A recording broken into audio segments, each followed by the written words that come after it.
Já está conosco? Doutor Frederico Paiva, Ministério Público Federal. Bom dia. Bom dia. Bom dia, como vai, senhor? Tudo bem? Tudo bem. Tudo ótimo. Doutor Frederico, em meu lugar, obrigado, por conceder essa entrevista para nós. A gente sabe que o senhor está no meio aí de toda a investigação, mas pelo menos desde a semana passada o senhor ganhou companheiros, né? Agora temos uma força-tarefa no Ministério Público, é isso, né? Sim, a partir de terça-feira passada eu passei a ter apoio de 3 colegas nessa operação. O senhor ganhou 3 companheiros desde a semana passada, né? Isso é uma equipe suficiente para uma investigação como essa das Zelotes, que é uma investigação bilionária? Para iniciar a investigação, sim. Nós estamos numa fase de análise de documentos, análise de provas, e por enquanto ainda não é possível ter uma visão global até onde vamos chegar. Essa equipe ela vai participar dessa análise inicial, e caso seja necessário mais pessoas, eu pedirei mais apoio. E aí o Ministério Público, o Rodrigo Janot, o Procurador-Geral já lhe garante isso, caso precise de mais gente, teremos reforço da equipe? Sim, desde que eu justifique em números a quantidade de alvos, a quantidade de investigados, a quantidade de sigilos bancários a serem quebrados, ele já sinalizou que vai me oferecer todo o apoio que for necessário para que essa investigação alcance os resultados. Certo. Doutor Frederico, por que ainda há sigilo? Vocês pediram já a quebra de sigilo dessa operação, né? Mas não obtiveram na justiça. O que justifica uma operação como essa ainda ter sigilo sobre ela? De fato, o Ministério Público Federal requereu o levantamento do sigilo. Ele entende que a transparência, nesse momento, é a melhor estratégia processual, mas, infelizmente, o Poder Judiciário, alegando a privacidade dos investigados, o argumento com o qual a gente não concorda, mas é uma decisão judicial, decretou o sigilo de justiça dessa investigação. O fato o senhor imagina que seja em função do poder de fogo dos investigados desta operação? Grandes empresários em nível nacional estão sendo investigados? Eu acho que não é possível afirmar isso. Eu acho que o entendimento judicial varia de juiz para juiz. E nesse caso específico, que realmente tem um porte grande, realmente são grandes empresas que estão sendo investigadas, a investigação até agora não tem tido acesso amplo pela sociedade. Uhum. Vocês já tratam publicamente dos casos, individualizam os casos? Sim, há uma lista de 74 julgamentos que estão sendo monitorados e detectados indícios de participação do esquema. Essa lista pode tanto aumentar quanto diminuir.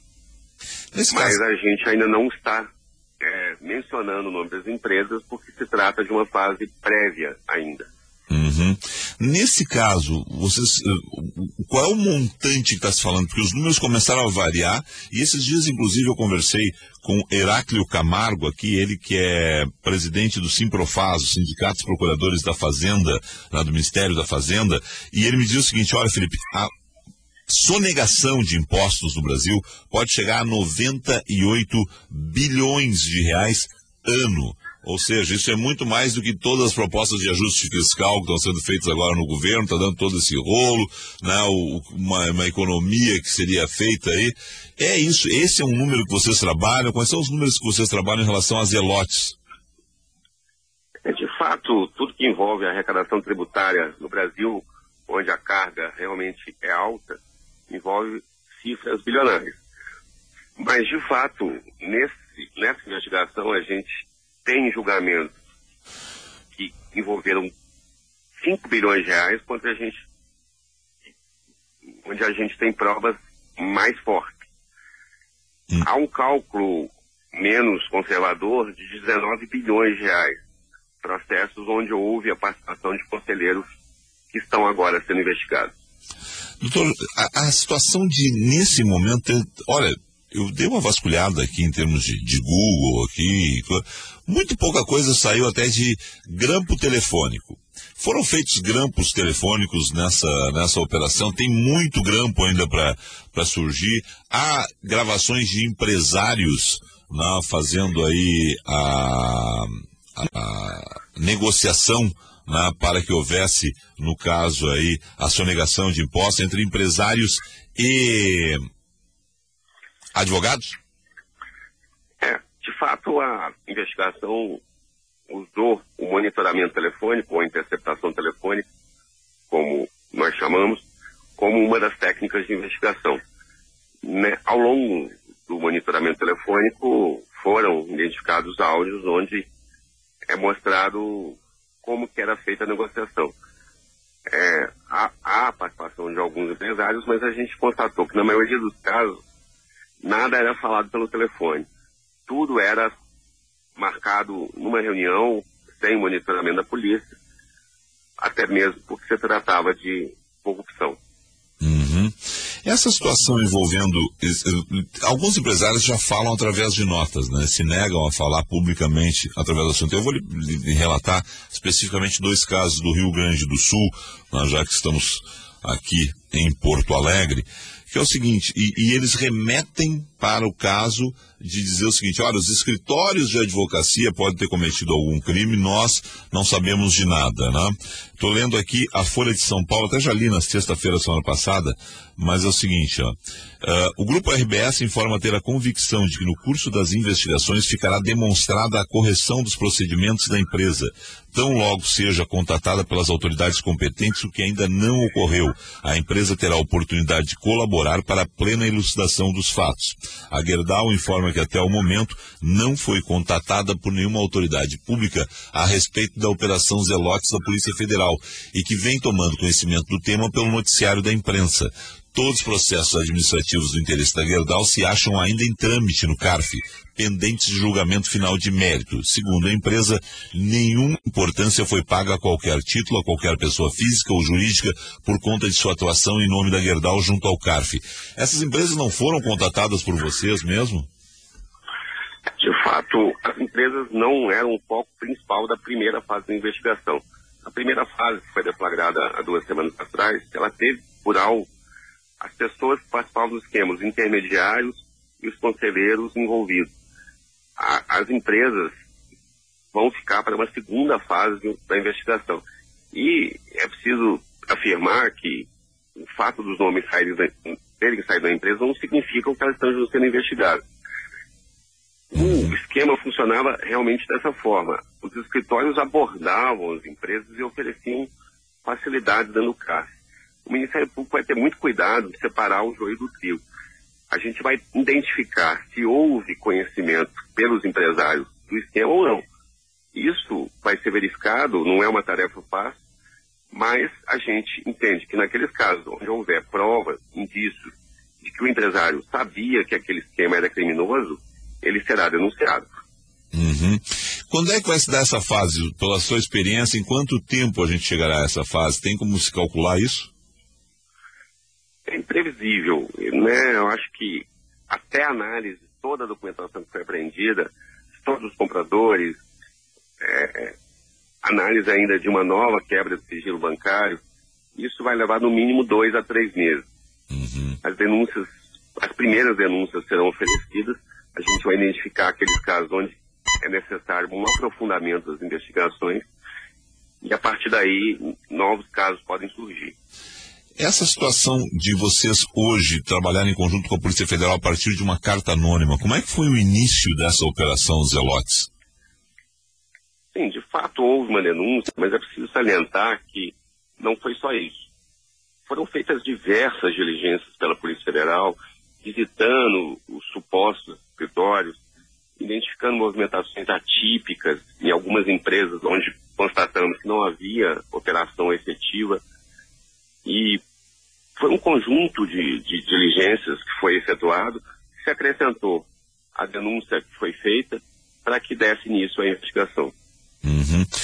Essa situação de vocês terem hoje uma primeira parte envolvendo advogados de um lado e principalmente o pessoal do CARF, né? E aí começou a sair várias notícias do CARF, né? Como é que eram feitas a composição, não sei até se os ouvintes acompanharam tudo isso, mas, por exemplo, o trabalho, dá para dizer que, abre aspas, é voluntário, fecha aspas, né? Eles não têm remuneração direta, né? E aí... por incrível que pareça, é isso mesmo. É difícil acreditar que é um sistema único no cenário mundial. Acho que nenhum outro país do mundo adota essa estrutura do CAR, mas, por incrível que pareça, a princípio, essas pessoas se voluntariam para, durante 3 anos, trabalhar de graça para julgar processos bilionários. É óbvio que esse sistema não pode funcionar e foi constatado que realmente não funciona. Bom, adequadamente. Para que as pessoas, vamos lá, só deixa eu aprofundar isso, doutor Frederico, porque eu acho que não está muito claro para muita gente. É exatamente isso, gente. O advogado, se eu fosse advogado, você, o nosso ouvinte, advogado, alguém, olha, eu estou me colocando à disposição do Ministério da Fazenda para julgar casos de sonegação tributária, né, de sonegação de impostos, onde muitas vezes os valores são bilionários, e eu vou fazer isso de graça, vou dispor do meu tempo gratuitamente. E aí se abriu uma porta para a corrupção, né? Isso não condiz com a realidade, né? Eu acho que o brasileiro tem que encarar a realidade tal como ela é. Ninguém trabalha de graça. Assim como também, se um escritório de advocacia aborda um empresário oferecendo facilidades no CARF e fecha um contrato, ele também não pode alegar que conhece. Não estamos tratando de pessoas ingênuas. É preciso também encarar a realidade tal como ela é. O judiciário também não pode aceitar qualquer argumento como defesa. E, de fato, a não remuneração dos conselheiros do CARF, eu acho que é o principal problema que ele tem hoje. Uhum. Essa é a situação que o senhor colocou aí por último, até tinha colocado uma pergunta anterior. Essa é uma das teses de defesa que parece que vai ser usada. Olha, se o escritório de advocacia fez isso, nós não tínhamos conhecimento. Isso não tem como pegar no judiciário. O ônus da prova é do Ministério Federal. Nós temos que apontar elementos, indícios, um conjunto de argumentação que aponta para que o empresário tinha condições de saber que aquele esquema era criminoso. Os empresários têm todo o direito de alegar desconhecimento e de exercer sua mais ampla defesa. Ao Ministério Público vai caber o ônus de desconstituir essa tese. Uhum. Pelas primeiras investigações, pelo primeiro material que vocês têm, é um material que vai ter muita coisa para surgir quando se quebrar o sigilo dessa investigação? Tem muita coisa que aí vocês vão poder falar mais abertamente? Que vai escandalizar o país? A gente acredita que, a partir de agora, à medida que a investigação for avançando, o juiz até reconsidere a decisão do sigilo e que possa permitir um acesso mais amplo. A gente acredita, e realmente a documentação que foi arrecadada é muito ampla, muito vasta, e vem demonstrando vários indícios de corrupção, a gente acredita que isso possa evoluir. É daqueles casos que vão escandalizar o país ainda mais, porque a gente já está impressionado com o número supera Mensalão, o número supera Lava Jato, né? Nós vamos ficar mais escandalizados quando conseguirmos ter mais acesso a informações, doutor? Pela sua experiência, por tudo que o senhor acompanha, o senhor é amigo de vários que estão na Lava Jato, trabalhando na Lava Jato, nós vamos ficar realmente impressionados aí? Sim, acho que vai ser uma oportunidade do brasileiro conhecer o que é o CARF, um órgão que acho que ninguém conhecia até a deflagração dessa operação, um órgão com atuação restrita a Brasília e pouco transparente, e a partir de agora as pessoas vão perceber o poder que ele tinha, e infelizmente algumas pessoas, é uma minoria, mas essa minoria é capaz de produzir um prejuízo bilionário, o que fizeram com o dinheiro público. Enquanto a maior parte da classe média, né, de todos nós, pagamos uma taxa, altas taxas de tributo, alguns poucos empresários se utilizaram de meios ilícitos para não pagar impostos. Dá para individualizar, o senhor dizer qual é o caso que mais lhe chama a atenção dos que já saíram na mídia?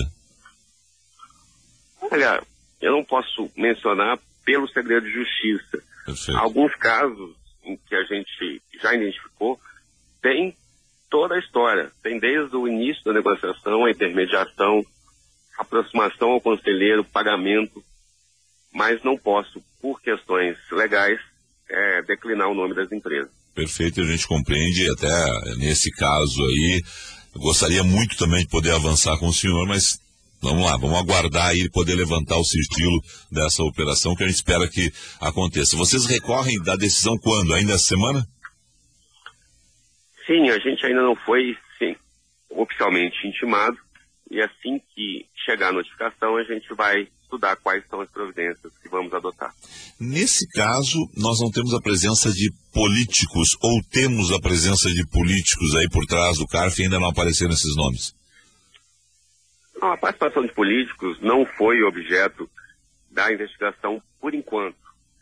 Em algum momento pode ser que surja algum indício de participação de políticos. Até agora não há material suficiente para desmembrar essa investigação para eventualmente encaminhar ao STF. A gente notou também que era um esquema eminentemente empresarial. A participação de políticos, se houver, foi incidental, isolada, e não é, a princípio, o objeto principal da investigação. Uma outra situação é a seguinte: não tínhamos ainda prisões, né, nesta operação. Vocês já pediram prisões, mas a justiça não as decretou, né? Sim, as prisões temporárias são um instrumento previsto no Código de Processo Penal. Ela permite que a gente tenha uma visão global da quadrilha, da suposta organização criminosa. As pessoas podem ser ouvidas separadamente, mas sem combinação prévia de depoimento. Esse seria um instrumento que ia facilitar as investigações, mas infelizmente não foi deferido pelo Poder Judiciário. Tá bem. E nesse caso vocês seguem recorrendo? A gente não resolveu recorrer dessa decisão, até porque o fato já está consumado, mas se no decorrer da investigação for novamente necessárias prisões, vamos novamente pedir. Tá certo. Quero agradecer ao senhor aí, torcer para que seja levantado esse sigilo sobre a operação para a gente poder conversar mais livremente e o senhor passar mais informações a respeito de tudo que já tem, né, e que possa falar, é claro, para não atrapalhar outras investigações a respeito dessa situação aí que chocou o país há 15, 20 dias atrás. Vocês estão com dificuldades, inclusive, né, de colocar muita coisa de informação que seria informação útil, que seria uma informação que mostraria a transparência no caso, doutor Frederico Paiva. Por essa falta, né, de possibilidade, vocês estão impedidos nesse momento pelo sigilo. Eu quero agradecer ao senhor aí. Deixei de perguntar alguma coisa, hein, porque é uma questão delicada, né? Deixei de perguntar alguma coisa? Não, eu acredito que o papel da imprensa tem sido primordial, mostrar a importância do caso, mostrar a importância dessa investigação. Infelizmente, a transparência ainda não é total, mas eu acho que a entrevista abordou todas as questões e eu é que agradeço a oportunidade de falar à imprensa gaúcha. Vamos ficar em contato, certo? Então logo cai esse sigilo aí, a gente gostaria de voltar a conversar com o senhor, mas muito obrigado por nos atender nesta segunda-feira, hein? Eu que agradeço, desejo um bom dia.